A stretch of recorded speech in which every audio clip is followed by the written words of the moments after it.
it. Those side conversations are always the best. So I'm going to give you a little bit of taste of who I am. This is, here we go. Oh, how come it's not going forward? Oh, no. Okay, there's where I grew up on a farm in Iowa. And I got to tell you, it was a lot of work. My grandparents were, this is a grandparents' farm. They needed a lot of help because they were in an accident in their 40s. I really resented being on the farm when I was a kid. And today I look back at it as one of my fondest memories. It established who I was.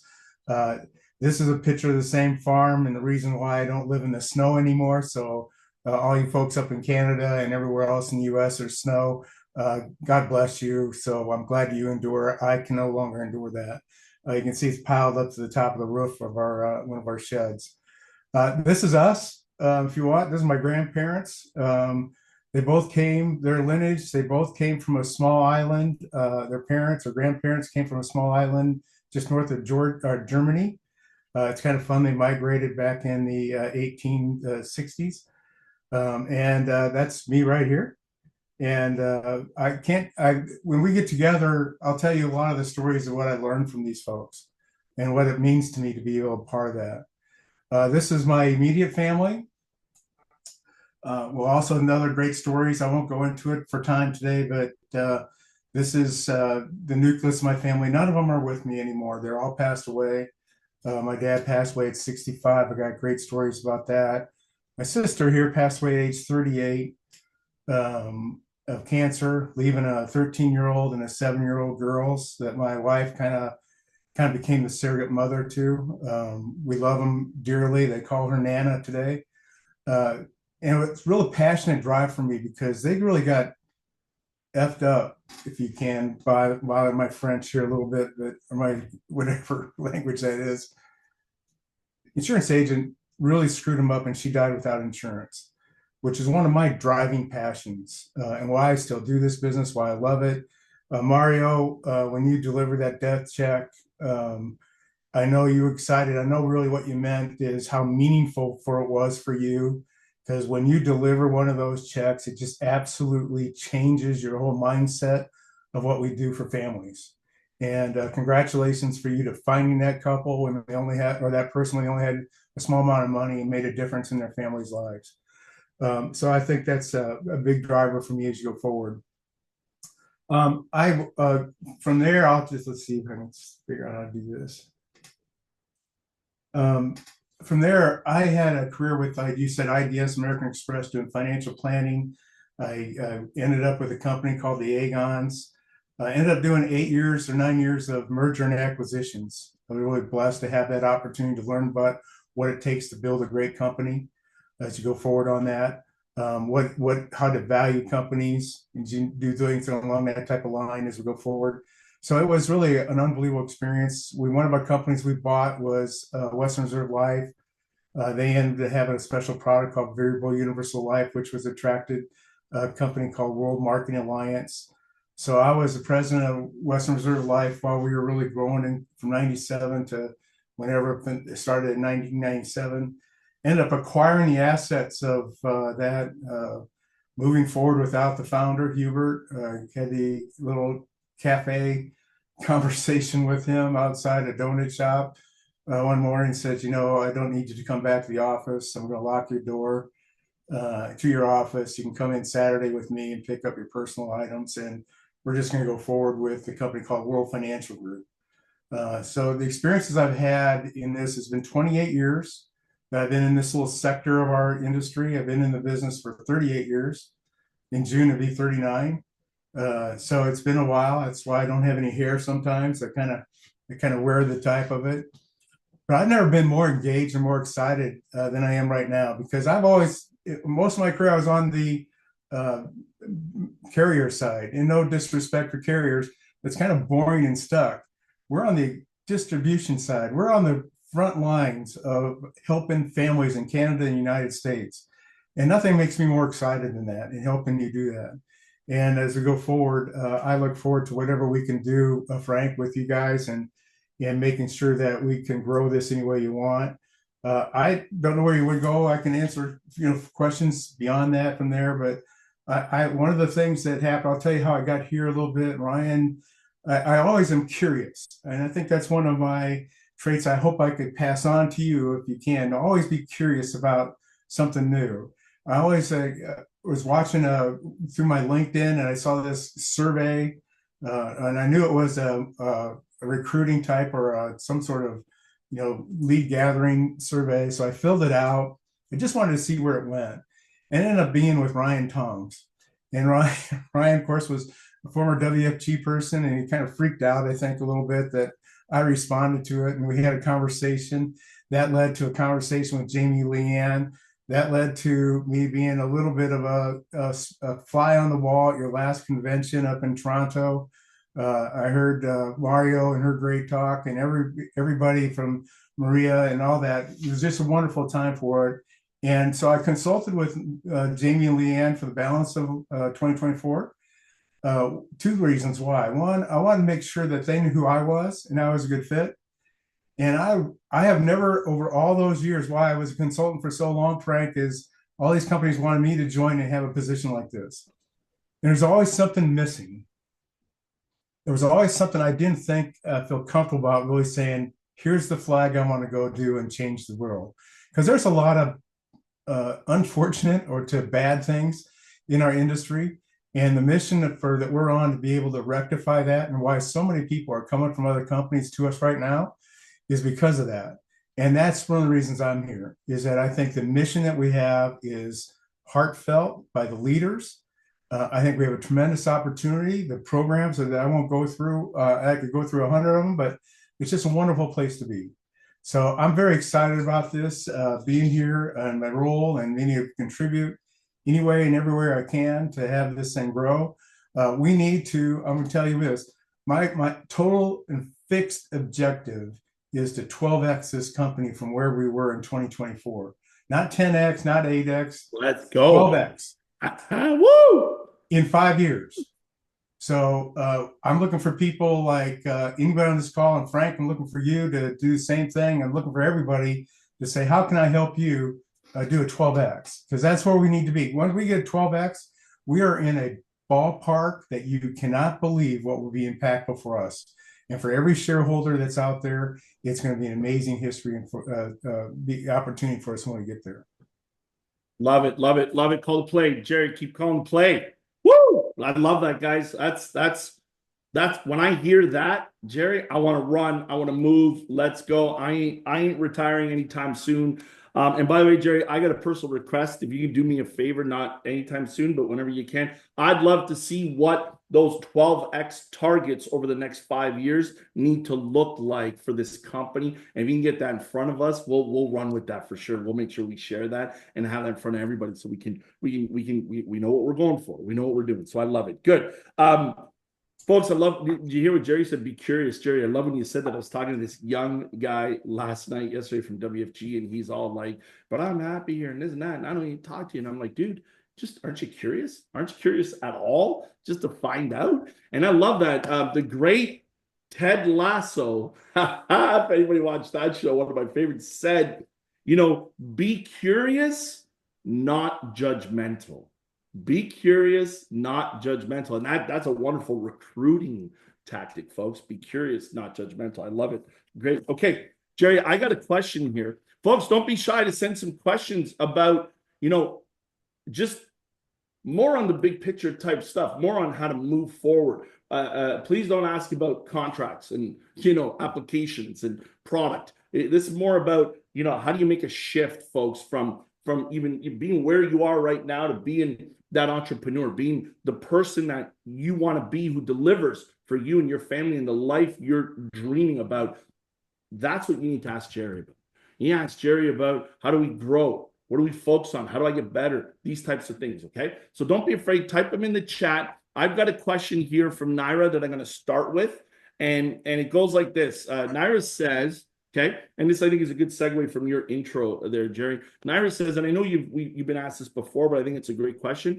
What is the one thing that you found in Experior that you didn't find, you didn't see in other IMOs in the US right now, other companies, why you didn't align with them? What's one thing that stands out the most that led you to be a part of this team? Frank DeLeo. No, don't say that, man. I'm surprised you didn't turn around and run away. Surprised you didn't run Amen. straight back to I would WFG, right? No. I would tell you it's people, right? I mean, that's where it all starts. We could go through the features. There's too many features that are different here for that, and at Experior. But to me, it's the people. I actually, my wife actually came up. She couldn't be at the convention last year, but she came up afterwards. We had spent some time with Jamie and Leanne. She's got a better barometer than I do, right? As to people sometimes, and that's the indication of what solid people are. And the heart of people is more important than the words of people, I think, because the words can be misleading from that. But my wife loved Leanne and Jamie, and she's excited about this opportunity for both of us to be able to contribute. She's been around this world a lot as well from that. But feature wise, certainly the biggest ones for me are ownership. I've been starting to talk about, and I don't know if it will make any sense to anybody. It makes total sense to me that we have a tribe bred model, business model, where it's the IMO, not an MGA, not a network marketing, but a combination of the best and leaving the worst. I also think we have a tribe bred ownership model. You own your own book of business. You can own your own agency when you work to it, and you absolutely get the chance to own shares in the mothership Experior. That does not exist anywhere else that I know of from that standpoint. And then I think so that's one of the biggest ones. Certainly the opportunity of having an open format platform. You can be a producer, you can be a builder. Those are all some of the greatest things I think about when I talk about Experior with other people. Love it. Thank you. Love that. Love that. Love that. Very good. Tri-Brid ownership model. Didn't even think of that. Look at that. Okay, great. I think Diana, she has her hand up. I know you asked a question in the chat as well, but Diana, we'll let you ask the question. Go ahead. Hi, yes. I just have a bit of a cold here, so I sound a little bit off. But yeah, so I lived in the States for quite a few years and I have connections there. Like what's the best way for me to get started making connections with, with the people I know there to either recruit them or build, help them out in business? I think the best thing, there's lots of great recruiters on this call that are way better than I, but I would tell you my experience of watching this is that just being able to open and candid and genuine conversation, being able to say, I wanted to share something that I've learned over the last couple of, months or years, whatever you've been there. I've learned something since the last time we talked, and I just think I really need to share it with you from that standpoint. If we want, Frank, and I can go through, a little presentation. I can zip through it quick. We can kind of talks a little bit about some of that as well. I love having the questions though. We can go until we run out or whatever you want to do. I'm happy to go in any direction you guys want. The presentation would be about a book that probably was pretty instrumental to me in terms of what it is. Let's go forward on it. But I hope that answered your question, and just being able to genuine, honest, and say, hey, look, I learned something new and I need to share it with you. Otherwise, I'll always feel guilty if I haven't.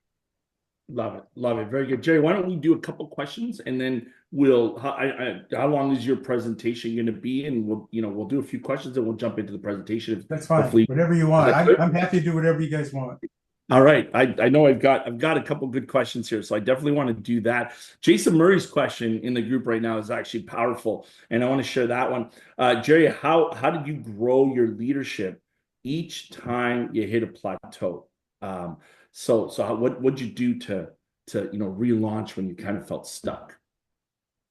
That's a really great question. I mean, there's a business cycle to everything, and I have a chart that I don't think I have pulled up here, but you always about a surge, explode, plateau, and you got to know that plateau is going to come, and you can't just. This is not a total sprint for your business. This is a marathon, and it comes in cycles. And if you anticipate that cycle, you're going to have these periods where you explode. The biggest thing to keeping your burning in your soul is that there's no staying even. Okay, you're either growing or you're dying. So you got to be able to re-energize yourself when you get to that point. And part of it is just being able to stretch. part of actually the book I'm talking about, it talks about, frankly, about how being good at something is one of the biggest problems you'll have, is because good is the enemy of great. You get satisfied, you get content, you get doing.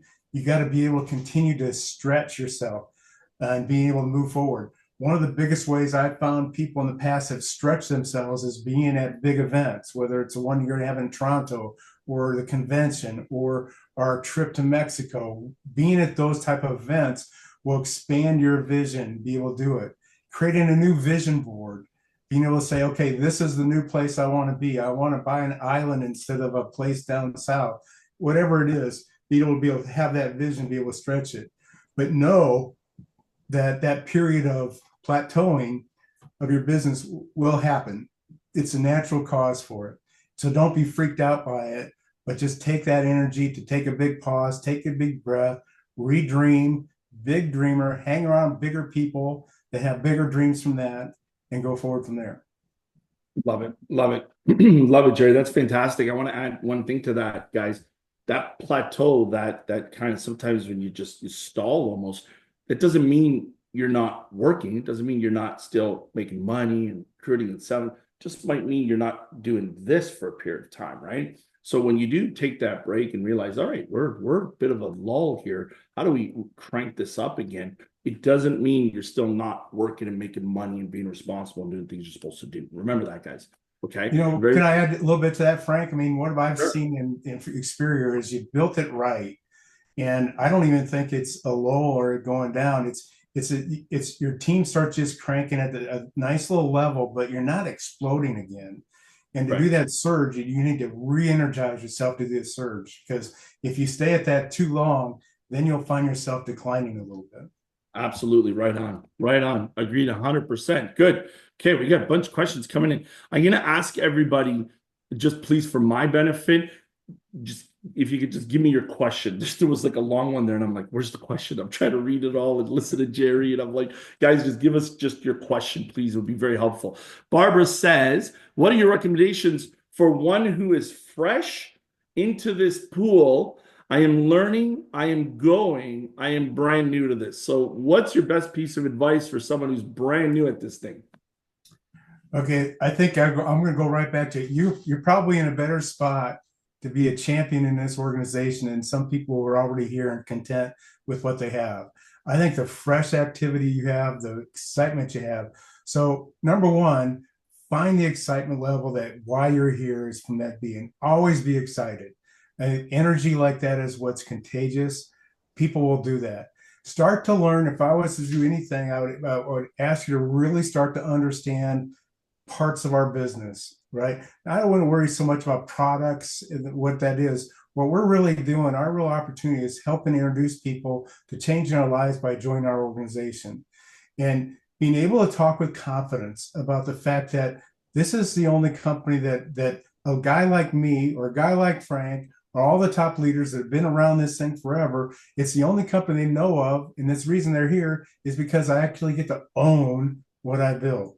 So it's exciting from that standpoint to be able to be in a life, like be able to take where Mario was, the opportunity to change an entire family's life by delivering a death check. Nobody gets excited about someone dying. It's not why we're here, but it happens. It happened to my sister. It happens to people every day. And when you have the opportunity to be able to protect and have a family stay together, I got a wonderful story I won't bother you with there, but maybe at convention we can talk about it. But a wonderful story. Someone knocked on my door, and it was a young lady, and she told me the story of what happened and why the agent told them to come see me and to thank me that our product was saved their family. It's an amazing opportunity. That energy and excitement is what is really the freshest when you start, and just go for it and just go all out, and then leverage everybody else. Don't worry about what you don't know, and don't be ashamed of what you don't know. That's what people around you are here for. That's why your team here is for.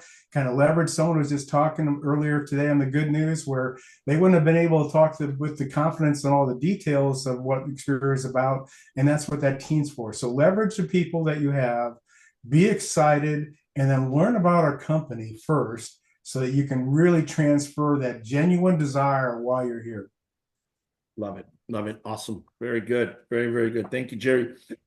Anthony asked a question. I'm going to share it. I'm going to try to give you the summarized version, but Anthony and a bunch of folks in his world, they lost their jobs due to the freeze of foreign aid. All right. He's excited about getting started again in business, but he wants to know how to reach out to his colleagues that also got let go, how he can reach out to them where they're against the idea of potentially starting in a new business, doing something different, completely opposite of where they were. How do you talk to somebody, Jerry, who maybe is like, man, getting into something totally different than what we were doing? What are you talking about? That's crazy. How do we talk to them? How do we approach that? I think one of the successful ways I've seen people do this is you talk about a plan B. So many people, whether it's they get laid off for whatever reasons are happening with USAID, all the other things that people are exposed to, is that a job, a job, is not the safety net opportunity it was for my parents or grandparents, right?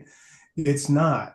The corporations will dismiss you whenever they want from that standpoint. So it's always important. I think that's why it's really great of what we do is you can start part-time here.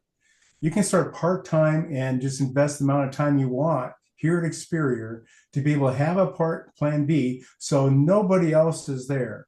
And the line I love is, and you can do it in a couple different ways, is that I have started a part-time business where my plan is where I'll make more money in my part-time business than I do in my full-time job. And when you're talking to someone else, you can imagine in that scenario where you could walk in tomorrow and tell your boss, I'm done. I don't need you anymore. I don't need to listen to all your whining and all your do this, do that. But it can't happen unless you start somewhere with a plan B. And plan B for us is we have a great opportunity. It's low investment. I mean, it's not like buying a McDonald's or some franchise or I'm going to be a key locksmith where I got to buy this franchise for $50,000. We have low cost of barrier. We have people around you to do the training. You can start making money in the first week you get licensed.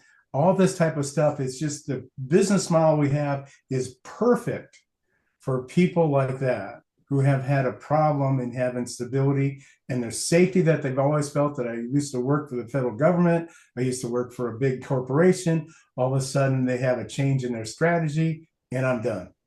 And that can't happen to Frank because he's built a business. He is the one's in charge of that. He's the one that controls his destiny. And you have the same opportunity to do the same thing. Love it. Love it. And I want to add to that, Jerry, because I think that's a huge thing that a lot of people right now, maybe you're thinking about, right? How do we talk to people, especially with what's happening right now, the economy and whatever, I ain't getting political, right? Tariffs and all this stuff. And, there's going to be potential hurt with job losses, right? Folks, when Jerry talks about plan B, okay, I want you to remember part of our discussions with folks is to disturb them.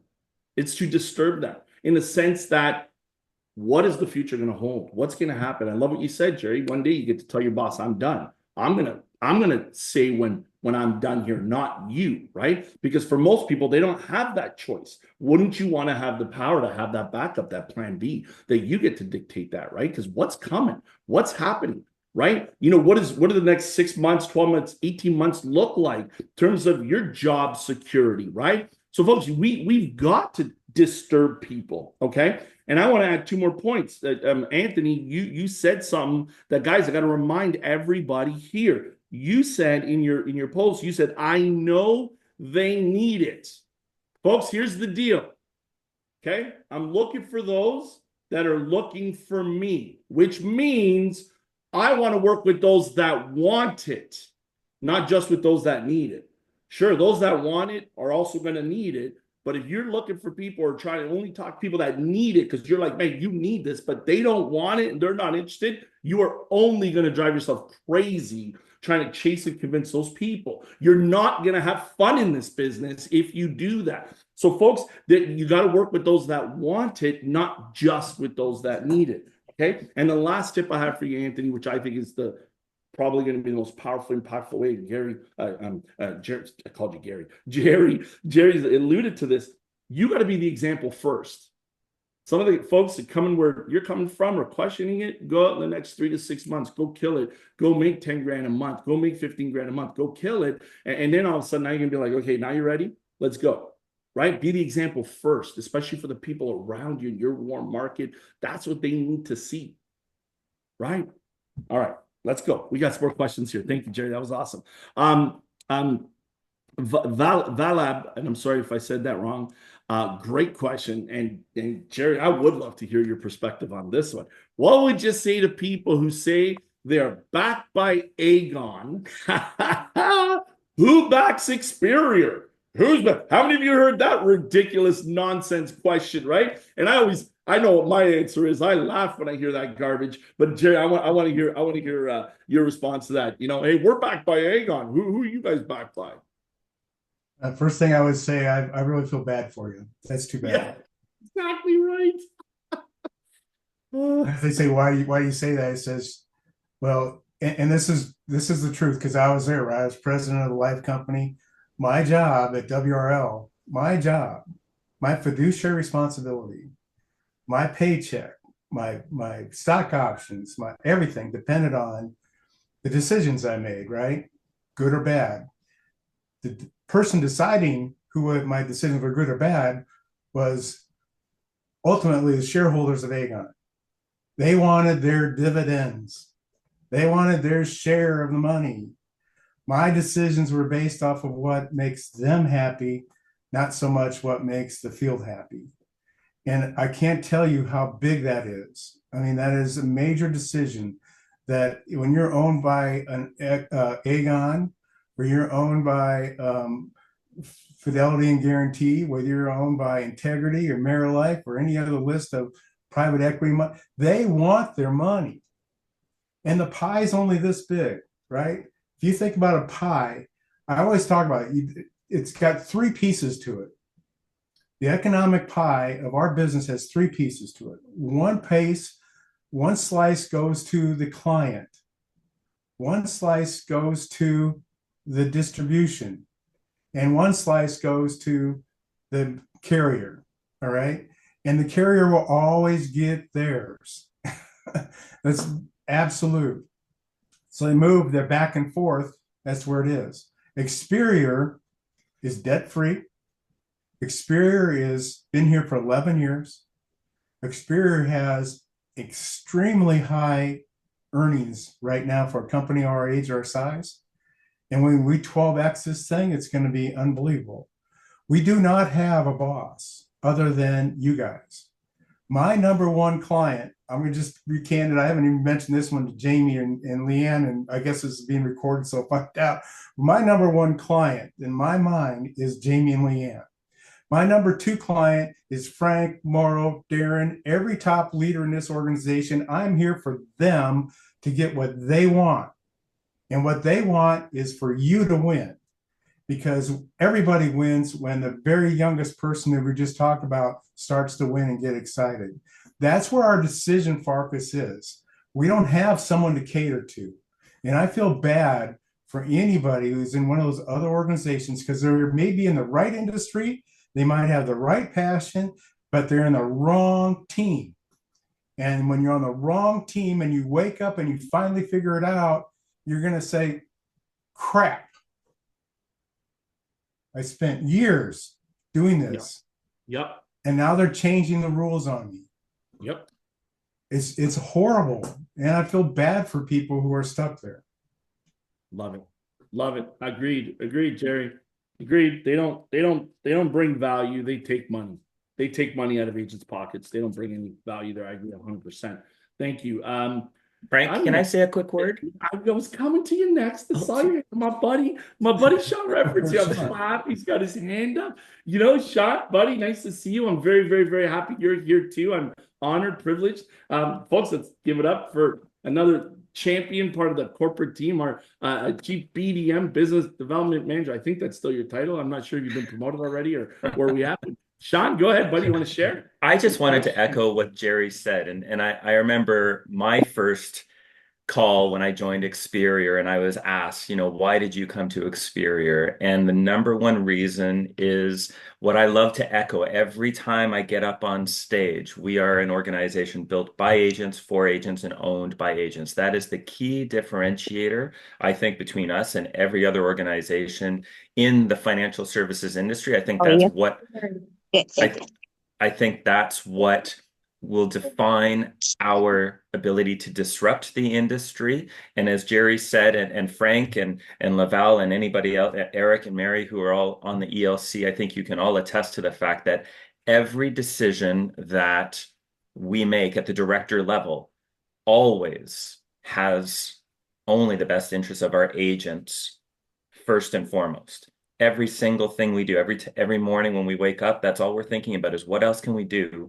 to help our clients, who also coincidentally and uniquely are our shareholders, who, as Jerry said, we have a fiduciary responsibility as directors of the company. We have to work in your best interest. So I've never seen an organization truly set up like this. And so that really is the defining difference, in my opinion. Thanks, Jerry. Great comment. Love it. Thanks, Sean. Appreciate that so much. Jerry, I got a follow-up question. Something you shared earlier, and I think this is really powerful. You talked about building it right. Jerry, how do you define building it right? What does that mean? How do you define that? Elaborate on that. That's an excellent question. I think part of that becomes that if I'm building a team, that I'm putting my team first. I'm candid with them, I'm honest with them, and I go forward with them. We're doing what's right for the client at the very beginning. We are not kind of just driving for commissions. We're not just driving for that, because commissions and revenue will take care of itself if you're doing the right product for the right people. And I think that's what's building it right. Not having a influence. Here's an example of doing it wrong, right? Being in a company that's owned by an insurance company. You think they want you to sell someone else's insurance company? No, that's not building it right when you have an influence on that.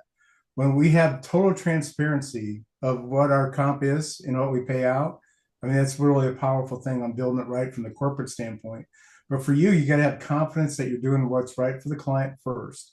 And second, then what's the team. I think being humble and understanding as a leader, to know when you don't know something, you don't fake it, you don't make it up, you don't do anything. You go to all the resources we have to go find the answer, or you call someone for the answer. I think there's no powerful answer to a question than saying, you know what, Frank, that's a great question. It deserves absolutely a best answer, and I'm going to go find it for you. And I think there's such credibility that's built on something like that. And then the old rule, right? Do what, would you do this for your mom, right? And then how would you answer a question? What would you do if it was your mom? And doing it right just means being honest and straightforward and doing it that way. I hope that answered your question. That's a good one. Love it. It is. It's very good. Very broad question. I love that. Thank you. Thank you, Jerry. This next question, Linda, you asked a very powerful question as well. This was the second one, but I'm going to reframe it a little bit. Okay. And Jerry, feel free to let her rip and say what you got to say, good, bad, or ugly. I don't care. Okay. This is Wednesday morning mental toughness. And if folks aren't tough enough to handle it, that's okay. All right. But here's Linda, I'm going to reframe her question. Jerry, are there actually magic lines? Are there actually 1 to 3 things that we could actually say, to an agent from another company to try to get them to see what we have at Experior? And to add to that, how would you have a conversation with, someone who has a bigger or more successful business, let's say, than where the agent is at here? So if someone's up here with another company, what's the approach? How do we talk to them? And I'm not gonna specify, guys, to go whale hunting, because I love what Jerry said, on the ED call last week, 2 weeks ago. Most whale hunters starve, right? We build this business, guys, at the grassroots, but once in a while, you will come across someone, and maybe they've got 50 agents, and maybe they're at an EMD level with another company or some stuff like that. And the law of the lid all of a sudden starts to play a factor. So, Jerry, are there magic lines to talk to agents? number one. And number two, how do we approach someone who may have a bigger business than we do, or how do we have that conversation with them? Those are great questions. And I would start by saying that you got to be patient, right? And you got to be dripping. You got to be continuing to talk to them. What you said earlier, Frank, you got to have some success that you have to be able to point to, or that you have yourself, right? I think the part of being prepared that they're going to recruiting you, and I think that opens the door for you to say, well, how do you contractually own your own business and book a business? Because I heard when someone else left, they not only gave them a big vector for all the downline stuff, they were nasty with them when they left, but they wouldn't let them take their clients with them. And you just point stuff out that you know that we don't do here. What we do here is if you decide it's not the right place for you, you know, we don't want you to leave, but if you leave, you know, we're not going to hold handcuffs on you. That's not how we do it. People stay here because they want to stay, not because they have to stay. And that's where a lot of people are trapped in some of these other companies because of the contract that they sign. Look, when you sign up, you're excited, you're motivated, you want to get going, and all of a sudden here's a 40-page contract that you're supposed to sign and live up to. And buried on page 34 of that contract somewhere is these handcuffs that strap you from what you're doing. And I would say, I like the lines where, you know, at some point you and I both took a leap of faith to go into this business. We didn't know anything about it. I don't know about you, but I didn't know anything about it at the time I did it.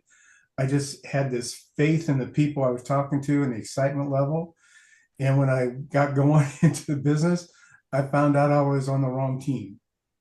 And now I'm going to take a leap of faith. I'm going to ask you, you should think about taking a leap of knowledge. Now that you know better, if you would have known this before, you wouldn't have joined that team, and you know it. If you were going to do it now, think about not so much what you have to give up, but what you have to gain going forward. And it's tough because the pain of losing something is much more prevalent in people's mind than the opportunity for gain. But you got to focus on the gain part and say, here's where it's at. So being able to do that and do it, but I think you got to be consistent at it from that.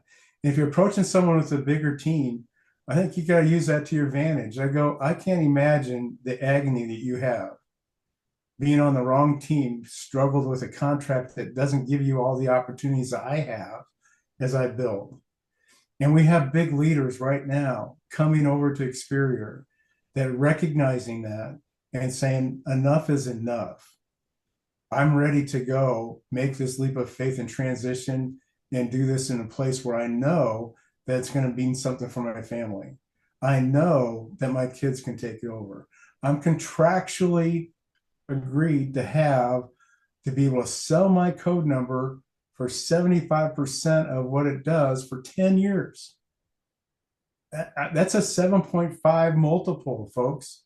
I mean, you're lucky in our industry to sell your business if you're an independent agent for 1.5 or 2 times revenue.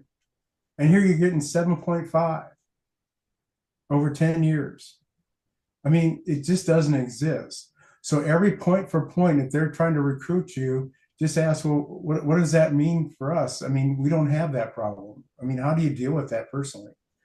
And it's going to, as you start to talk about that, it's just like when Frank said, our job is to disturb people. Our job is to disturb that person with the reality and that buried down feeling way down inside. They know they're in the wrong place, but they feel stuck, you know, and it's hard. It's really hard. I feel bad for those folks. I really do. But make them aware that we don't have the same traps here, and that really they go with the knowledge that they have, they're going to be able to rebuild that income much faster than they did when they didn't know anything at the beginning. And I'm not sure there's no real magic line, and there's no one line that's going to make it happen. You be persistent, be polite, but be proud of what we have here at Experior, and just go point to point with them. I love it. I love it. Very good. Very good. And Jerry, I want to share with everybody and Linda, that was a great question. And Linda, you did something right, if I can remember who you're speaking about here. Okay. But guys, remember my story. Okay. Richard, who was an agent in my bait shop, a part-time agent in my bait shop in the last company, who when he came to tell me he was leaving, 9.5 years ago to join this company, Experior, right? He didn't try to sell me on it because he was an agent in my bait shop. He was part-time. He wasn't an RVP. He wasn't a ring earner. He didn't have those things. He didn't try to convince me. What he did is he followed Jamie's advice to a T, which was, you got to get Frank in front of me. Just get him in front of me. Keep trying to get him in front of me. And Richard wouldn't relent 4, 5, 6 times. Frank, just talk to Jamie. Jamie remembers you. Jamie wants to talk to you, right? He'd love to just catch up. And, hey, Frank, review the numbers. If where we are is better, then I'll stay. But the numbers better than me. Review the numbers. And he kept getting me in front of Jamie. And finally, boom, I finally agreed. 30-minute meeting. Guys, I was supposed to go into that meeting to save Richard, right? And I thank God every day that Jamie went into that meeting to save me. Okay? Folks, that's another piece of advice, that if you get an opportunity where you're talking to someone of that caliber, get them in front of your senior uplines as well. That's part of it. That's part of it, okay? And Jerry, you said something magical. There's got to be consistency to it. Whoever you're speaking to, folks, ask the questions, follow up, follow up, follow up, follow up, follow up, follow up, follow up. It took me 2 years of follow up to recruit a former $1 million earner from my last company. 2 years of follow up, 2 years. Okay. There's got to be consistency, right? And you're not going to catch the first one. It's going to take time.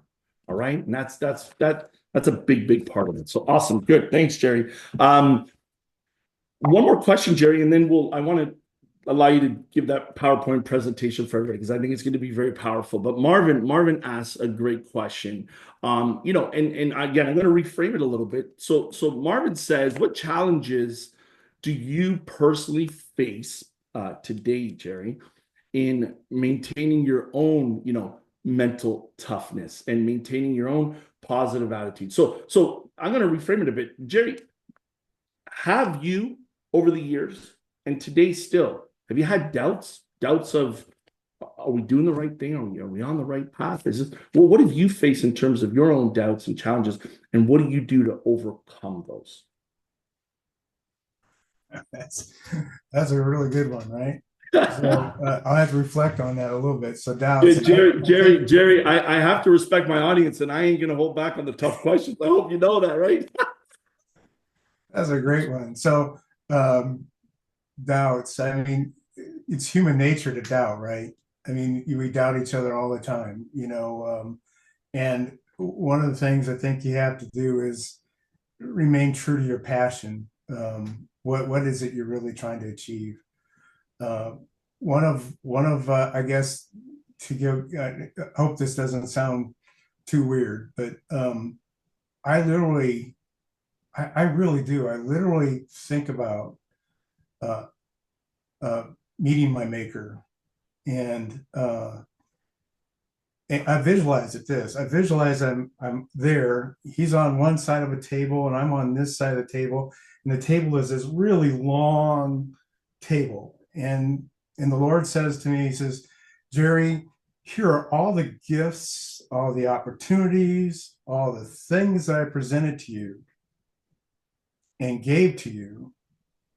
Tell me, what did you do to use those gifts to help other people, to help our other brothers and sisters?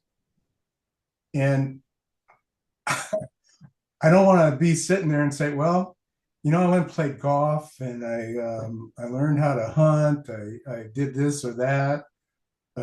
And that keeps me motivated to my passion, is that I want to have a really good answer for him or her when I get there. And that truly motivates me. I get specifics. I have 5 habits that I try to stay true to. I slip all the time. One is I have a morning routine. I wake up every morning. I do one thing right away that gets my morning going instead of lingering and laying in bed and watching social media or whatever that is. I have a habit of what I do when I first wake up. I have a habit I do when I first sit in this chair and start working.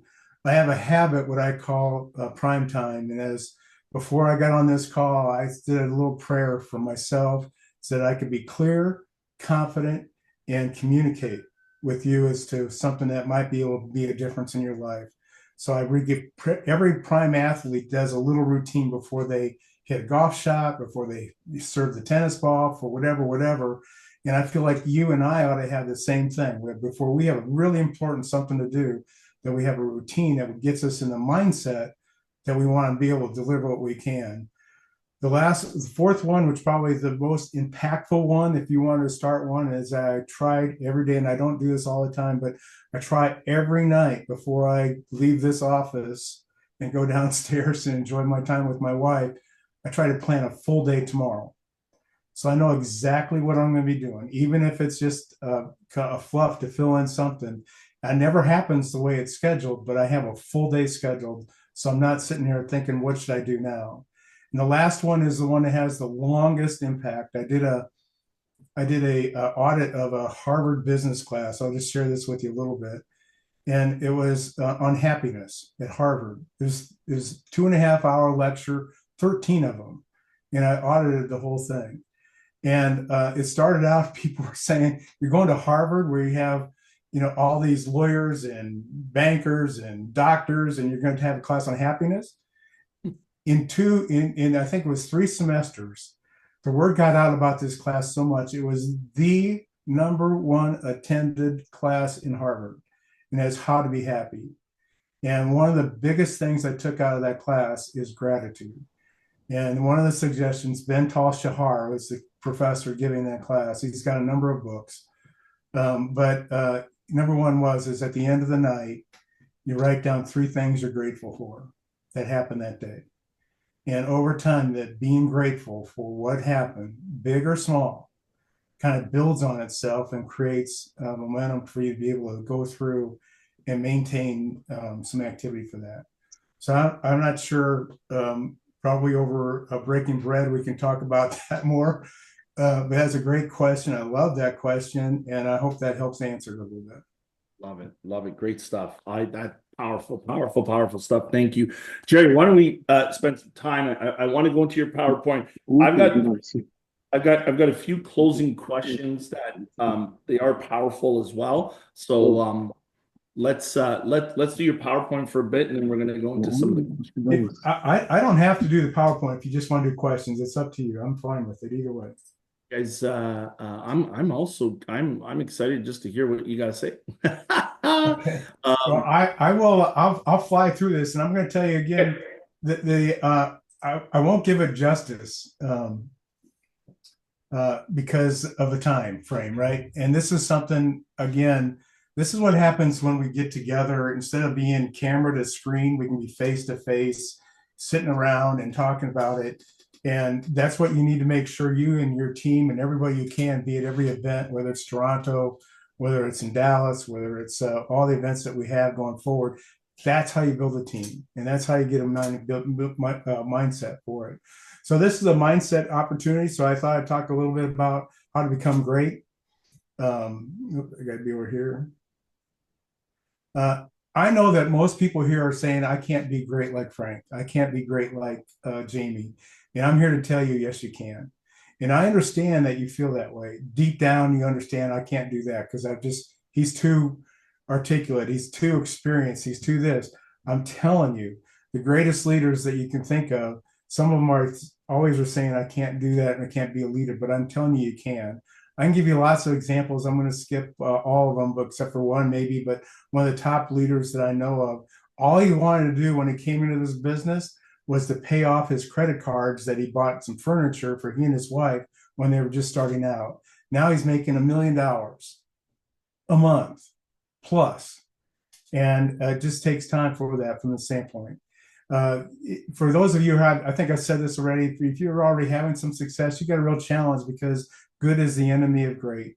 And being content with where you're at is sometimes going to stop you from being great. And I don't want that for you. I want you to be able to achieve everything you possibly can. The person you are today versus the person you are tomorrow is a lot about the books you read and the people you hang out with. And the book that I'm going to talk about today that's made a big influence on my life is Good to Great. It's done by Jim Collins. He was a Stanford professor, and he studied 28 companies. He took 5 years with his students, graduate students, to study a 15-year period of time of these 28 companies. Half of them went well, and half of them went great. And great being they were 7 times the performance levels of the other company just in 15 years. So there's 6 different things that I'm going to just talk real briefly about. These are the 6.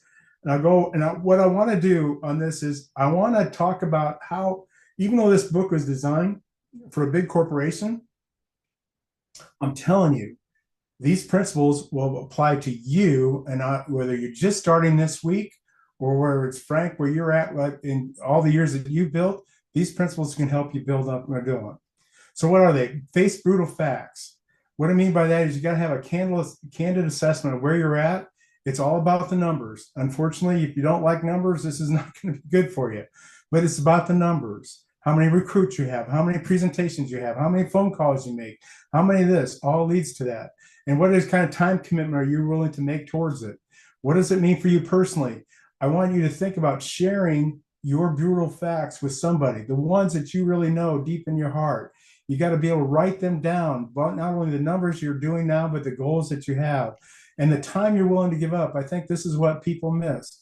If I'm going to add something new to my life, if I'm going to start a part-time business, I need to, in my schedule, give something up. And then you need to regularly review that. There's a thing called level 5 leadership. What level 5 leadership? It's not charisma. It's not that piece of it, but it's about being excited. It's a blend of determination and humility. You got to be determined to be able to hit your numbers. If you said you're going to do so many recruits in this month of March, what happens when you get to the end and you're too short? Do you just kind of check it in, or do you fight hard for the last 2 or 3 days to get to your numbers?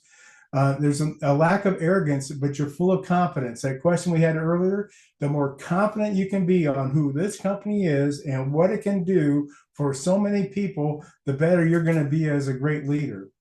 And without Phil, they're driven to do what's right. There was a great question you had before about how to do it right, but how to do it right is doing the right thing for your clients, for your team, and for the company. And what does that mean for you specifically? Be excited all the time. Be determined and humble. Be pure confidence. I mean, get that confidence level that you have to be able to talk about our company, and never fail to do what's right for your clients, your team, and for Experior, because that's our company as we go forward for. This is a big one, and I'm going to spend a little more time on this, is getting right people on the bus. He does a whole chat. There's obviously chapters on this, but I want you to know there's no test that measures the heart of a champion. And I think Maria was talking about that. She recruited someone, she didn't even know that they would be interested in it. You got to just talk to everybody as you go forward. There's no way you can measure someone's stuff. Leaders will self-select themselves. So your job is to know that someone's going to raise their own hand as they go forward. Non-discriminatory recruiting. You need to be able to go after everybody you can to be able to say, I want to present an opportunity for you. It's your decision, not mine, whether you take advantage of it. But it's my responsibility because I know about it, I need to tell you. And there's a concept, I don't know if we teach it here, Frank, but tap rooting and overlapping leadership. When someone raises their hand and say, I'm ready to do something, you need to be able to take that person by the hand and help them. And that's not by words. It's not by raising your hand. It's by what they do, the numbers that they're starting to do. You need to be able to recognize that person in your team and help them out. And I think I just did that. So don't prejudge recruits. I think Maria said that about it earlier today on the good news. Encourage self-responsibility. It's your responsibility to let them know it's their responsibility to be successful. It's not ours. We have a platform. It's not the programs we have. We got plenty of examples of success here. They're responsible for their own success when Experior as they go forward. Offer leadership of everybody who's ready to demonstrate. I just talked about it. Here's a weird concept, but I think it's really important for me. It's hedgehog concept. He goes through it and he says, what are you really passionate about? That's what's going to drive this. 3 things he does. What are you passionate about? what can you be the best at in the world at doing for clients or whatever, and how do you make money at it? So there's three circles, right? And you find the hedgehog in the middle where they all intersect. And what does it do for you? Your passion, I would suggest, if you have a passion of helping people achieve financial success, if that's your passion, along with matching the right product with the right family, being able to do that, drives the economic factors for you to be able to make money in this business. And the best thing Experior provides is a platform for you that's second to none, that we're the best in the world at delivering opportunity for people because they own it and they go forward for it. A cultural discipline, I'll quote really quick. I'm zipping through this, but it's discipline people, discipline thought, discipline action as you go forward on it. What does that mean? We focus on committing to being the best. So for us on your business, at any level that you're at, people, you're going to publicly declare that you're the hedgehog, right? Publicly declare that this is my passion. And I'm going to be able to go forward on saying my passion is helping people. I'm going to match the right product with the right people, and I'm going to do it with the best company in the world, and that's Experior. Relentless focus on that. When you just focus totally on the hedgehog, what we're best at and what you're doing, you'll be able to move from good to great. It's the whole premise of this book. And the action is to do what you declare. So if you make a declaration, you're going to go out and do it. Now, we always won't do it because you want to have stretch goals and those type of deals, but you have to have that attitude that you're focused on committing to be the best. Finally, it's a flywheel. The flywheel is about, there's no one single action, there's no one killer app, there's no miracle question or miracle line that you can give to somebody. It's just a matter of relentlessly pushing at a flywheel. And that when you got to keep pushing at it and pushing at it and pushing at it, it's this point by a slow turn, you gradually build momentum and it starts to spin by itself. What does that mean to us and to you? The great flywheel is this: you got to keep showing up. I congratulate everybody on this call for showing up on this call. And you'll never know when something's going to click for you. I've seen this over and over for 28 years, that people will keep coming and coming, and all of a sudden, in their 11th year or whatever it is, hopefully it's your 11th month, hopefully it's your 11th minute in the company, but you never know when that light bulb will go off. And when you're ready for it, we have teachers that are ready for help you to be able to do it. But the key is keep showing up. The second one is to keep your activity regardless of results. That's what Frank was saying. When you hit that plateau, it doesn't mean you take a week off. You keep activity going, and don't get frustrated, because you should know there's plateaus, and it takes a while for that flywheel to get going because you're pushing it all by yourself. You celebrate every last win, every win you have, and that's a great thing this company does. In the good news that we start every meeting with, wins build upon wins, momentum creates momentum, and understand that you're either growing or you're dying. We talked a little bit about that as well. So that's really it. I had Frank, and I just appreciate you letting me go through that.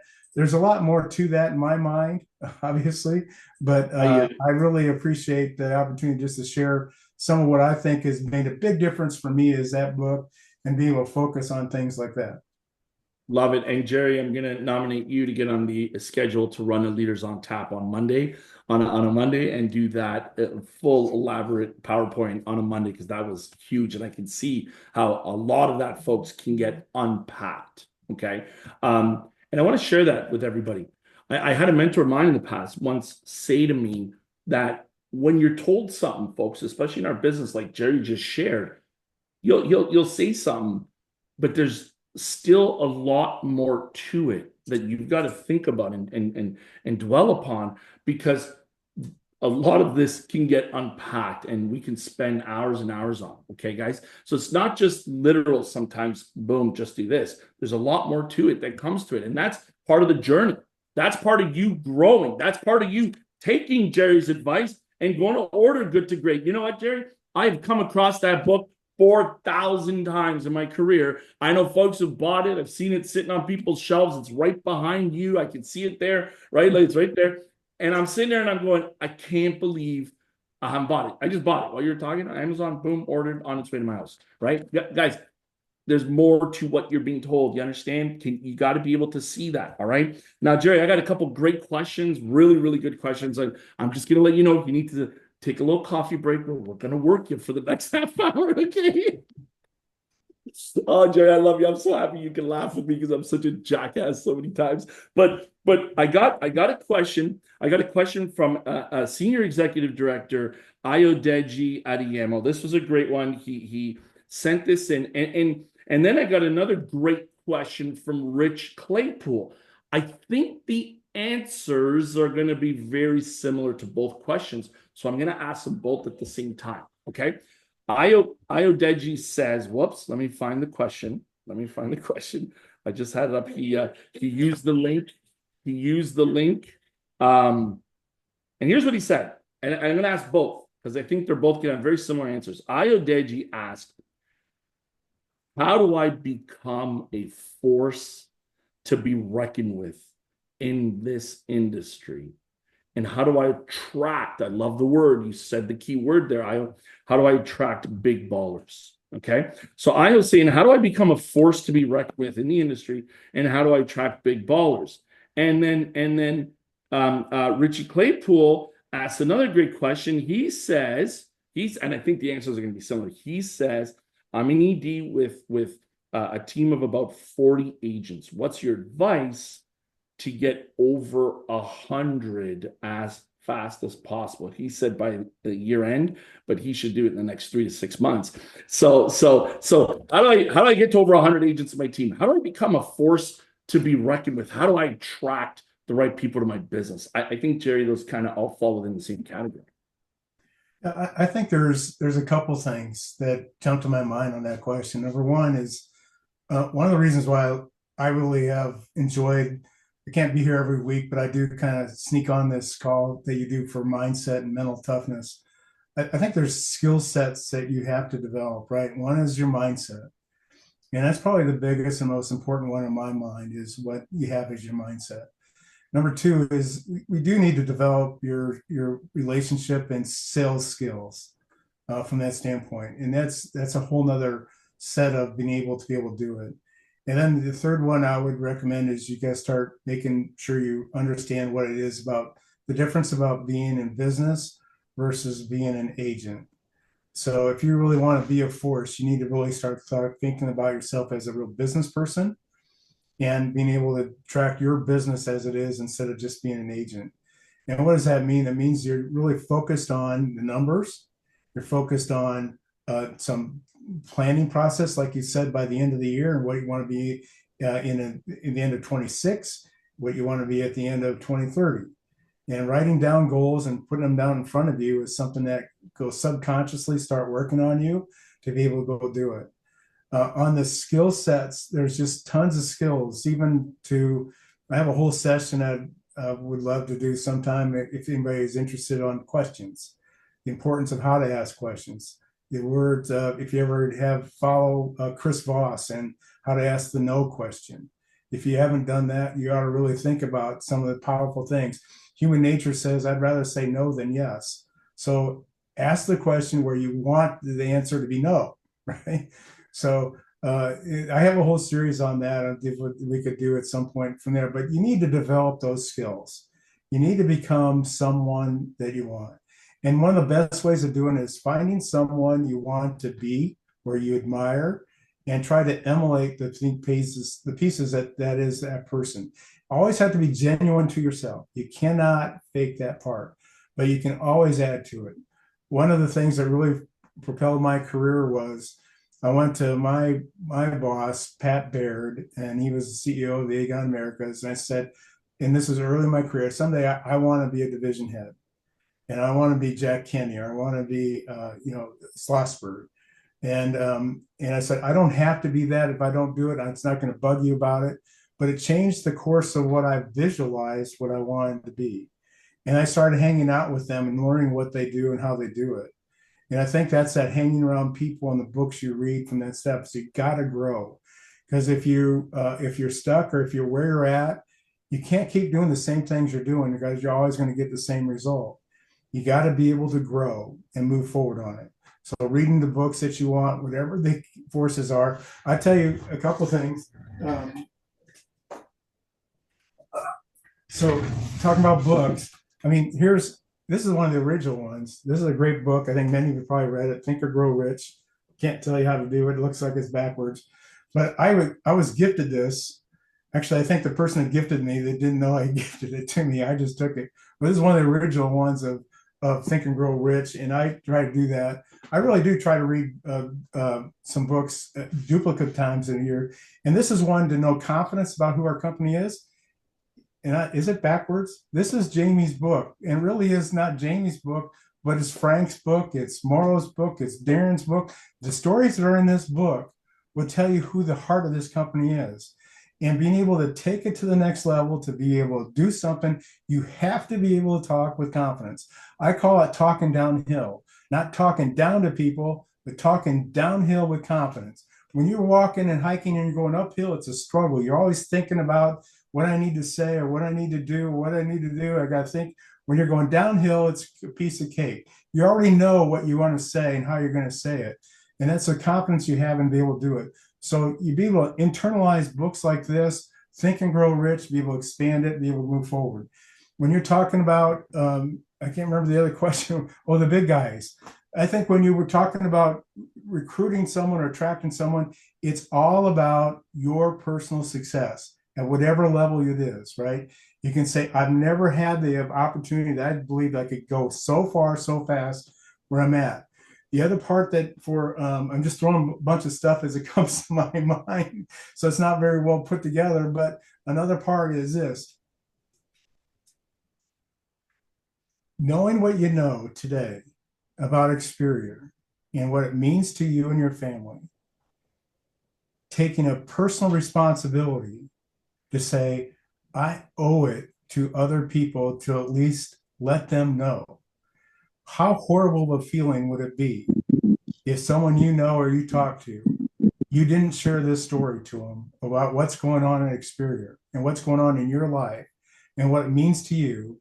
And somewhere down the road where Mario didn't talk to that family that we delivered the check to of $800,000, all of a sudden they didn't have a check to be delivered today.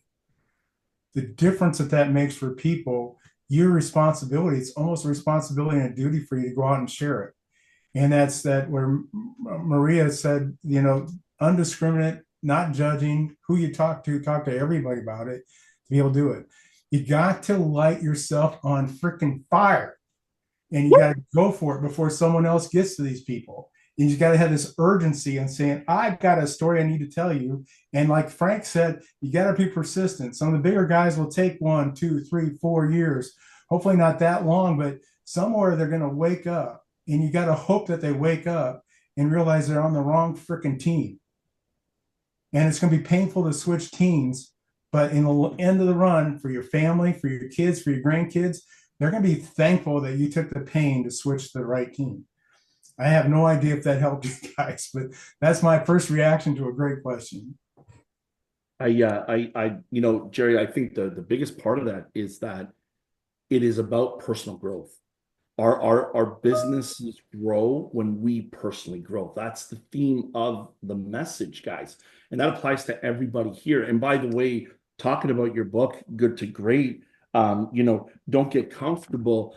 I can speak for my business and some of the incredible key leaders that we have in our business, that how many of you are stuck at this $250,000 income level, this $300,000 income, this $200,000. And it's because of what Jerry's saying. You've all got good. You're good. But now you got to grow to great. That's the difference. You're comfortable, folks. Now it's time to evolve and take things to the next level, right? And that's how your business is going to grow when you grow. And by the way, I want to confess something to everybody here, because a gentleman asked Jerry about your personal challenges and how you feel. Guys, for the record, it is March 5th. We're in the last month of Q1. And I believe only my wife knows this. I'm stuck. I feel like, Jerry, I've plateaued. I feel like I'm not, I haven't moved, I haven't grown enough, guys, to get to the next level. I feel stuck, and I've been feeling like that for a while. And I have to tell you, I wish I had my watch on that tracks my heart rate, because I could tell you guys right now, I am so flipping excited because I feel like I've unlocked the answers that I need to help me grow to the next level. Not go to the next level, grow to the next level. And so, Jerry, this is huge for me personally. Everything you just shared, I'm taking pages of notes already. Everything you're sharing for me, I'm sitting here going, I'm getting a lot of this here, and I thank you. I thank you. I hope to God everybody else here that feels the same way, that you're stuck. I hope you're finding the answers you need, because they're here. They're absolutely flipping here. I hope you're not missing them. I hope you're not missing them. Whew, that was good stuff. That was good. I think you answered it. I really, really do. Okay, I got a few more questions, Jerry. We're good for time. Holy smokes. All right. Let's go back to 12x. Jerry, let's go back to 12x. Somebody asked, I think it was the prophet Elijah. he asked, can you share a bit about what you believe is the edge that we have as a company already? What is a bit of the edge that we need to develop, that you believe, to help get to 12x?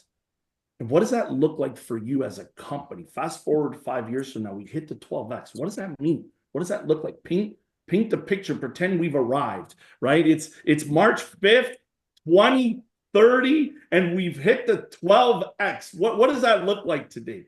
Right? Jerry, share a bit about why you think we're going to get as a company, our edge, what we need to do, what edges do we need to develop the skill set, and what does that look like? Well, the first thing comes to my mind, Frank, is you and I are struggling to get internet connection from our own islands that we own. Okay, that's the first one. So it's about stretching it, but it's the same challenge for the company.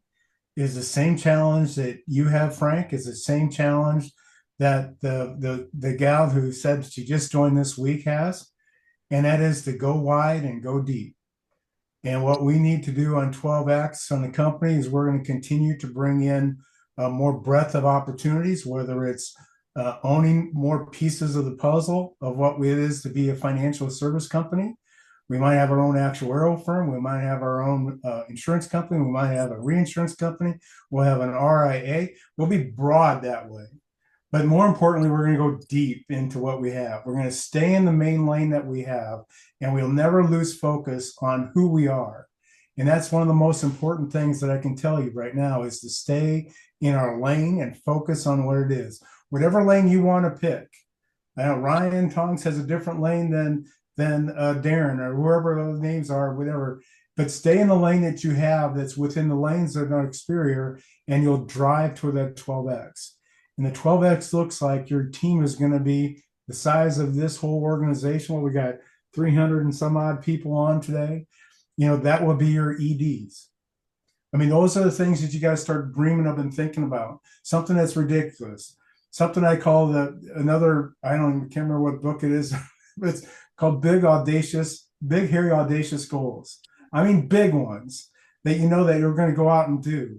Jamie and Leanne started this because they were frustrated with a company that nobody would be able to, the company that wasn't existing at the time that they wanted to do. And that was for, just like Sean said, for the agents, by the agents, and owned by the agents, or whatever that great line was for that. But it's true. We have something that's totally unique, and they went out and built it, and they first got to go. So you individually need to go wide. You need to get yourself and your base shops, or however we call them, you need to go wide from that. And then, like we said, when people hold their hand up by what they do, not what they say, by what they do, whether they're in your direct or down line from you, someone needs to grab that person and help them through it. Because this is a self-selected opportunity. You are responsible for making this thing happen for you. We're here to help guide you, but we're not your boss. We'll coach you, we'll mentor you, we'll do everything we can. We'll cheerlead for you. We want you to win, but it's still up to you to be able to do that. And it's going to be up to every individual for us to do that. So our company will look like this. We will have people tripping over us to come be part of our organization.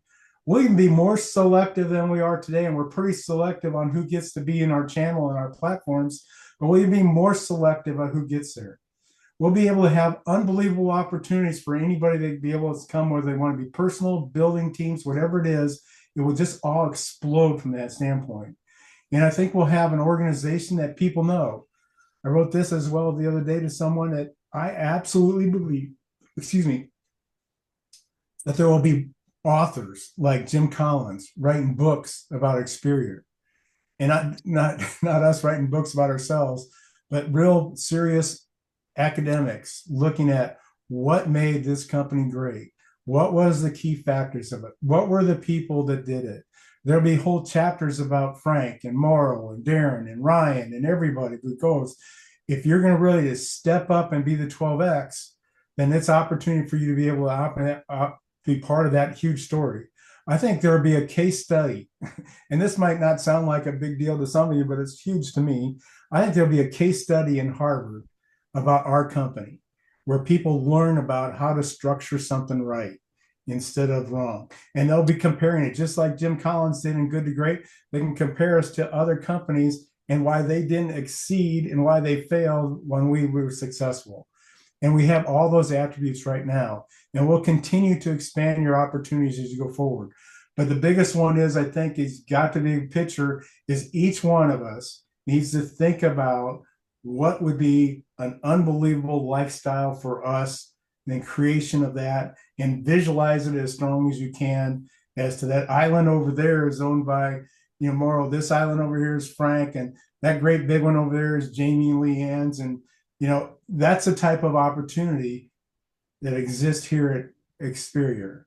And shame on us, shame on me, shame on you, Frank, shame on everybody if we don't bust a gut to make that happen.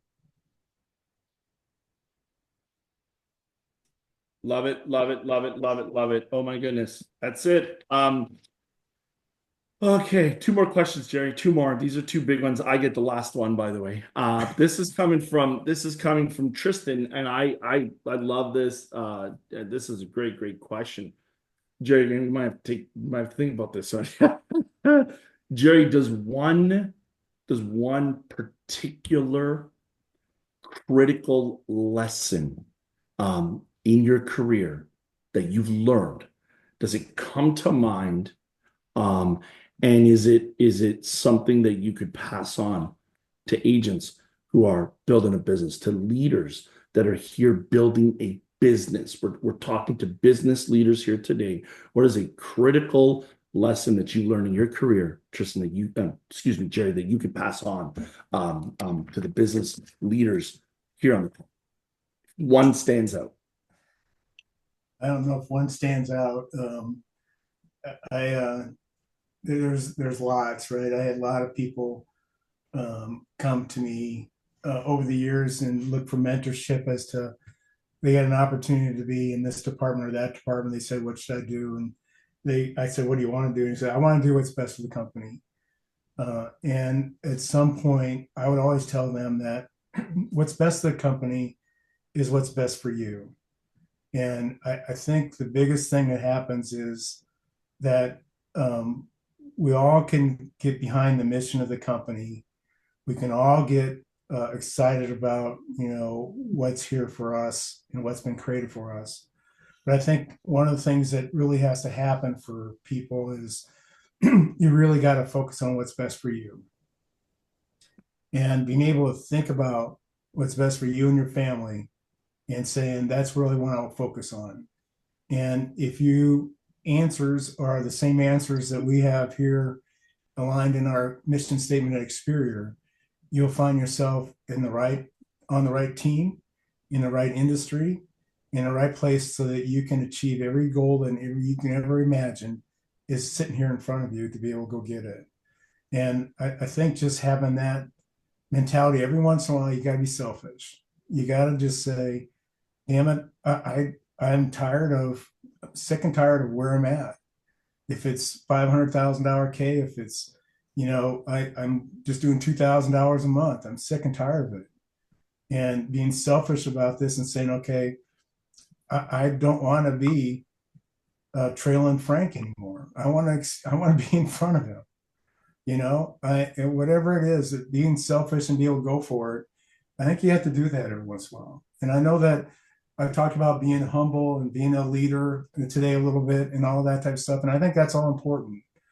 But the one thing is, having that desire, that conversation I had with Pat Baird, saying I wanted to be a division leader at some point. That would be my aspirations. It was early in my career. We had, put in perspective, here's this big company called Aegon. We own Transamerica, we own WRL, we owned all these companies. And here's this crazy kid in a tax department in advanced marketing said, I'd like to be a division head, which there's probably 12 of, maybe 11 or 10 of them at the time. But it was that audacious goal. Then I said it, I declared it. I wanted it for myself, for my family. And I think being able to do something like that and just kind of stay focused on it and continue to grow, not be disappointed in the setbacks because it didn't happen right away. All those types of things. I think those are the things that you need to continue to have that fire build in your belly, that I really want to be somebody. And this company gives you the chance to do it because there's no politics, there's no favoritism. This is all about what you wake up every morning and what you do and how you follow through with it. So I hope that answers a little bit of the question. There's probably a lot of answers, between never closing doors, always make sure that you don't paint yourself in a corner by making statements that are absolute, making non-absolute statements, learning people's strengths and weaknesses on your team and leveraging that to their advantage and yours. I had my chairman at the company when I was there. He couldn't keep anything secret. So I leveraged that and I would leak little things out just to find out what people thought about it. So there's lots of things to be able to do about it. There's lots of little things like that it'd be great to have, a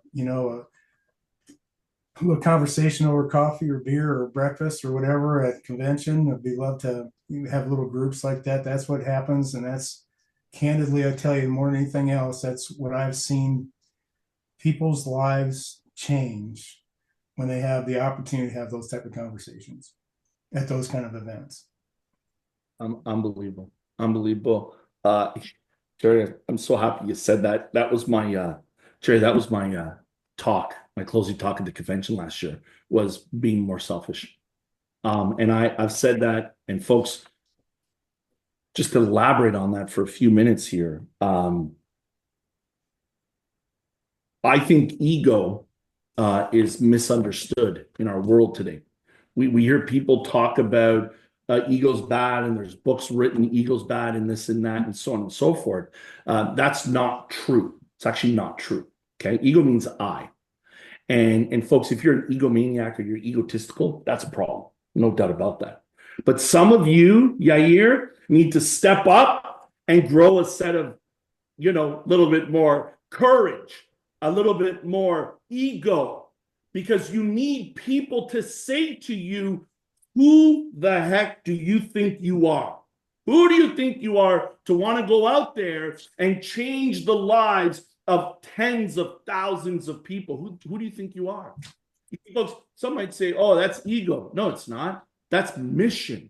That's mission. That's vision. That's determination. And folks, if you don't develop that based on what Jerry just said, you're never going to make an impact. You're never going to make a difference. You understand me?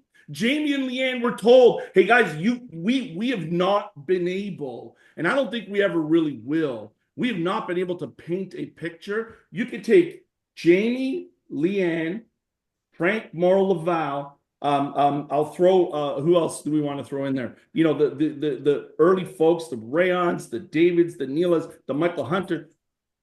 We'll never paint a picture of what it was really like in the beginning. I don't think we can do it, Jerry. And Jamie used to tell us all the time how he had a meeting with the carrier, and they're like, you're never going to be able to do it. And he told him, no, And he told us how many times he would fight with Joe Tari from La Capitale for more money. We need more money. And they'd be like, no. And Jamie would fight with them. Okay? Jamie and Leanne were told over and over and over again, you're never going to build it. You're never going to do it. Okay? I'm telling you, people said, who do these people think they are? They can't come into our world here in Canada, in the MJ world, and disrupt and do what they want to do. Who the heck do they think they are? I'm happy they're who they are. I thank God every day they're who they are. Who are you? Who are you? Are you living at a level, folks, where people are saying, who does this guy think he is? Who does this girl think she is? Right?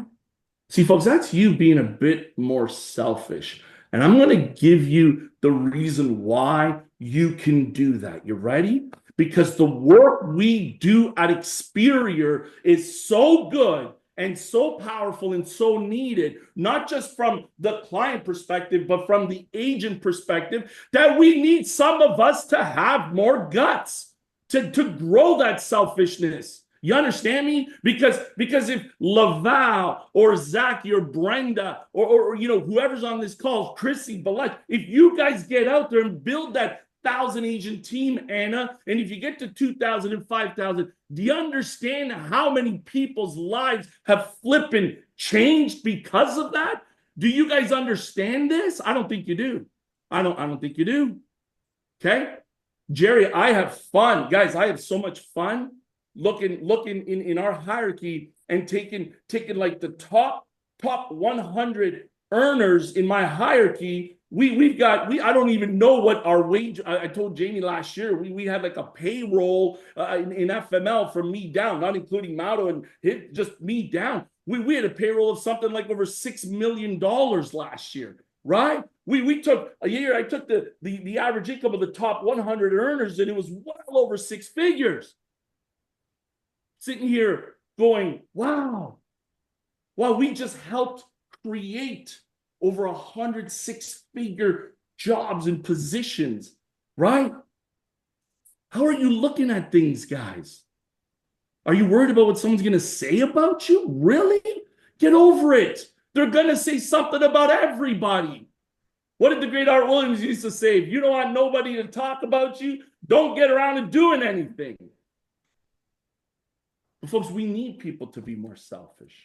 We need people to have more guts. We need you to go after your goals and dreams, right? You know what? Your ego does matter. Who you are does matter. It does. You don't place yourself above anybody else.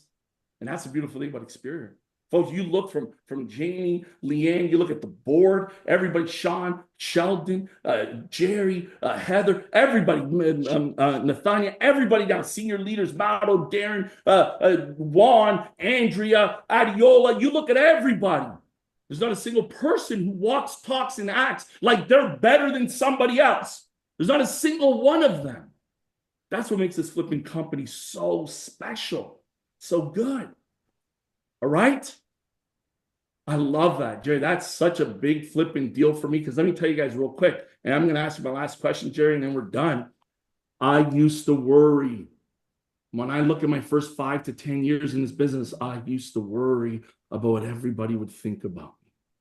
I used to worry if I was worthy of having this impact on people's lives, to be that person. I worried about what everybody thought about me. And you want to know something, folks? They still think about me today. They think a little different, but thinking about me hasn't changed, right? What's changed is how I think about me. That's what's changed now. And folks, I'm going to challenge you guys on that, all right? Don't give your power away to people that take no responsibility over your life. Don't give your power away to people who take no responsibility in your life. You understand me? We need you guys to believe in your goals and your dreams. We need you to fight for it. That's how things change for everybody. Jerry, last question. And it connects to all this. Last one, okay? I'm going to give you a bit of a premise on this. So I've been really focused on this the last month and couple months this year. I'm noticing. I'm saying to myself, Jerry, Experior's got the greatest comp plan in the business. I tell people all the time, total package, nobody touches us on the total package. Greatest comp plan. Greatest tri-brid ownership plan. I love that. Okay, I'm stealing that, Jerry. Okay, right? You know, greatest product shelf. Look, we got all the players. We got everybody we need. We keep adding, right? Incredible senior leadership with track records across the board. We've got technology. We've got it all. So, Jerry, here's my question to you. How come other companies out there, there's this one company, I ain't going to say any names, who hit over 151,000 licensed agents last quarter, right? And they got a crusade. And they got probably the worst comp in the business, one of the most subpar products in the business, virtually no ownership, and they're cranking. They're at 151,000. They're breaking records. They're setting records. Then there's another company out there whose leader talks like this all the time, and nobody knows what the hell he's doing. Okay, and everyone, he's questionable on even what he's saying, if he even knows what he's saying. And they've hit 30,000 agents in the last 18 months. And again, average if best comp plan. Still no ownership, even though they keep telling people it's coming. Have lost two of the biggest carriers in the U.S. And yet they've hit over 30,000. Here we are, guys, with all these technical things that destroy everybody else, but yet they're flying, and we're still just kind of going like this. We're just slowly doing like this. Jerry, why is this happening? And what can we do? What can we do now? I don't want to hear any more about comp and ownership and all the technical part. What's missing, Jerry? What's missing in this equation? Why are they flying at over 150,000? Why is the other joker with no integrity, no nothing, flying at 30,000? What do we got to do to start to crank and go from 9,000 to 20, 30,000 in the next 6 months, the next 9 months? What do we got to do, Jerry? Tell us, and I'm going to do it. Hold on, quickly. Can I share something real quick, Frank? Who's that? Who let him in? Is he supervising? Oh, man, you think I was going to miss this? This is awesome, man. Frank, I was sad. I was on my treadmill yesterday. I had my long run, and I'm like, damn it, I wish it was Wednesday morning. I could have been listening. Instead, I had to listen to Gary Vee for 2 hours. But listen, so Frank, before Jerry answers that question, don't be fooled, brother. 34,000 warm bodies, including, the children and the spouse that aren't licensed and everyone else that's not licensed, and the 25 executive marketing directors we've already recruited over to Experior, they're still counting them in their numbers. So don't be fooled. When we say 9,000, we're talking people active with Experior. We use real numbers, not fake numbers. Okay, I'll shut up. Not that I'm competitive or at all. Not at all. Love it. Love it. Love it. Well, I'll start this way. I'll first do something I usually don't do, and I want to thank you, Frank, and everybody, Morrow and Vahl, everything you built to be able to have the opportunity to talk to this group. It's a great privilege and honor for me. I take it very seriously about trying to share everything I can from it. So I really do appreciate what you guys have built and what you're doing. I appreciate and congratulate everybody for being here to invest your time. Just showing up here is a big deal for it. My answer to your question is twofold. One is one of the reasons that we're moving at the pace we're moving is we're telling the truth and not promoting. When you start just promotion and just a bunch of fake stuff, it's just it doesn't stick. It doesn't stay. People realize they're on the wrong team, and someday they're going to wake up and they're going to be, that sucker really sucked me into that deal, right?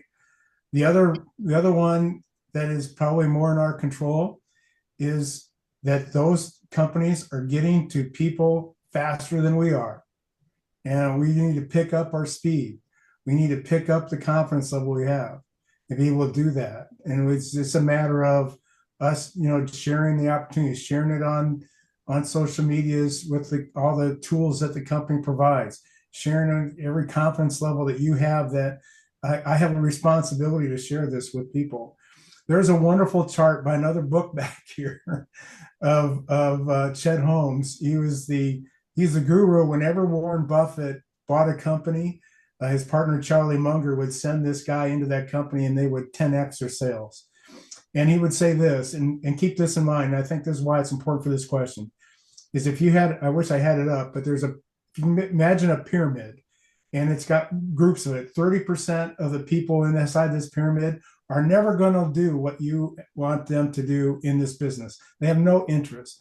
30%, another 30%, don't know that they're interested in this business, but they are. The next 30% of people are interested, but they haven't done anything about it. 7% of the people that you talk to are interested and are starting to think about this very seriously. And only 3% are ready to make a decision today. So his opportunity and what he did in businesses, he says, you got to get excited in the first 7 to 10 seconds you meet somebody to wake up those 60% of the people. You can flush away the bottom 30, but there's 60% of the people who aren't even thinking about being with Experior. You got to think about the excitement of catching their attention and saying, I got something you need to do. If you're already at a part-time, you're making more money in your full-time career, you say that. I have a plan to make more money in my part-time business than my full-time job, and I can't wait to say to my boss, shove it. All those type of excitement things that you need to be able to internalize, the confidence that you have that this company is the right company for everybody that you talk to, and be able to not be embarrassed by it. That you said, like you said, Frank, just to be out there all the time.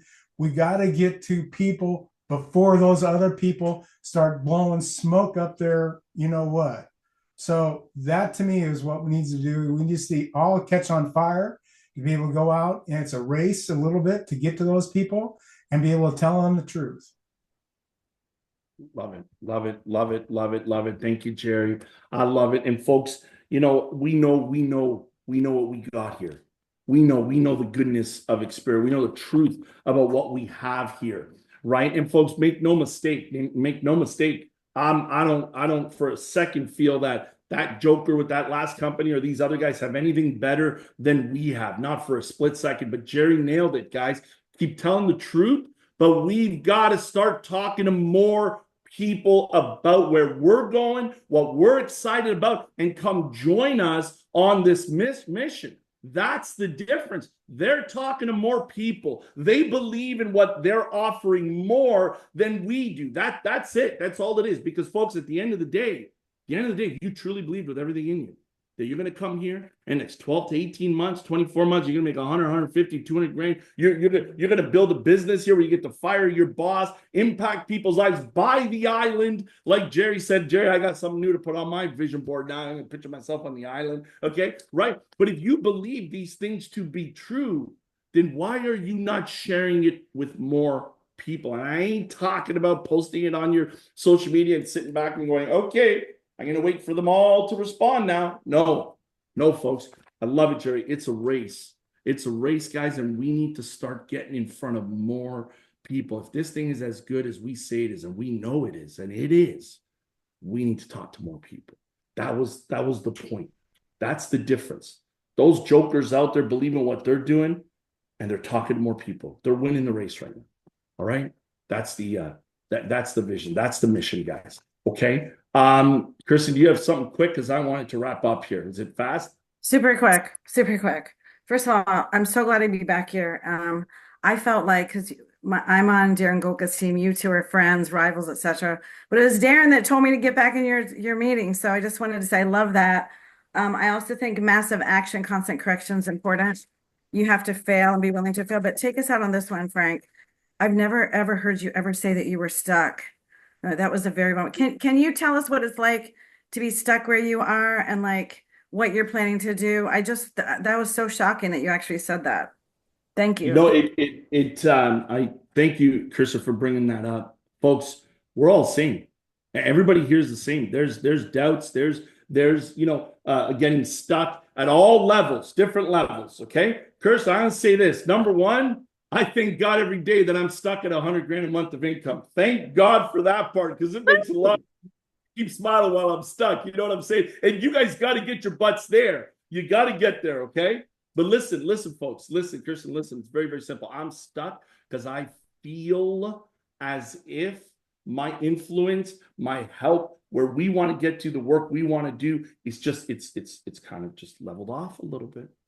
And I feel like I need to refocus and reconcentrate my message again, get it down to where I need to get it to, get more specific, more clear on it. And I just need clarity in my own life, my own world, and where we're going, where we're all going. Okay, that's all it is. More clarity, more simplicity, more concentration on the vision and what's important. And I've got a strategic game plan that I'm finalizing to get there. And it involves Kirsten, it involves continuing to lead from the front, being the one who sets the example, the one who's continuously recruiting directs, who's rebuilding the base shop as the incubator to pump people out. That's what it's about. That's part of the vision and the plan. Okay. I forgot your second question. Forgot the second thing. No, there was just massive action. Yeah, no. The other comment I wanted to make is by no means at all, not even for one iota, are Darren Golk and Frank Leo ever rivals. We are friends. Partners. We are partners. We inspire each other. Irons sharpens irons. Do we push each other? We push each other. We motivate each other. Do we want to kick each other's butt? Absolutely. But we are definitely not rivals. But we are partners, and I mean that publicly, guys. And all joking aside, I love the guy. We talk all the time, and I'm fired up about the people we have in this company and where we're going. Okay, God bless you guys. I love you all very much. Executive directors, Jamie's locker room call is on 2 p.m. Eastern. Executive directors, FML. Tomorrow's our leadership call at 2 p.m. for EDs. Jerry, you and I, we're going to talk. I want to talk more. I'm so happy you're here. Guys, appreciate y'all so much. I hope you got something from today. I know I'm fired up. God bless everybody. Let's go and have an incredible next 2 to 3 months leading into the convention. Get your tickets, make sure you're there. Figure out how to be there. How many of you are excited about getting to the convention and just hugging Jerry? I can't wait to just hug him.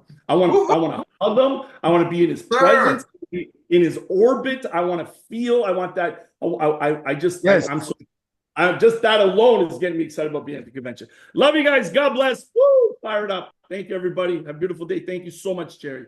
Thank you. Thank you so much. Thank you, Jerry. Thank you, Frank. Thank you. This was amazing. Thank you. Have a wonderful one. Thank you. Great training. Thank you much. Thank you. We'll see you on Saturday. Thank you, guys.